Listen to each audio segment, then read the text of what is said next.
నిజంగా కొన్ని ఊర్లలో కొందరు మనుషులు ఎట్లుంటారు అంటే వాళ్ళ జీవితాలే బరోబర్ లేకపోయినా ఎప్పుడు మంది జీవితాల గురించి మాట్లాడి బదనాం చేస్తూ ఉంటారు, వాళ్ళని బాధ పెడతా ఉంటారు.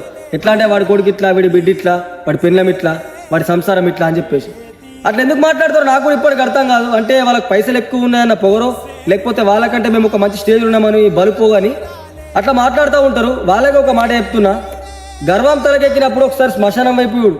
అది నీకంటే మంచి మంచి తీసుమారు కానీ మట్టిలో కలిసిపోయినావు. పైసలు ఇవాళ ఉంటే రేపు పోతాయి, నీ దగ్గర పైసలు ఉంటే ఉంచుకో, అంతేగాని ఎదుటోని ఏడిపించి ఎనుకుని నవ్వుతే నీకేం రాదు.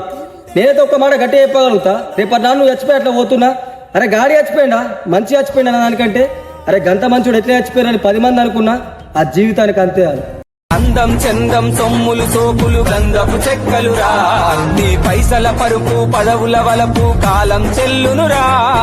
కాలే నిప్పుల బూడిదలోను బజ్జోనా కన్నా ఆకలి దూపలు అసలే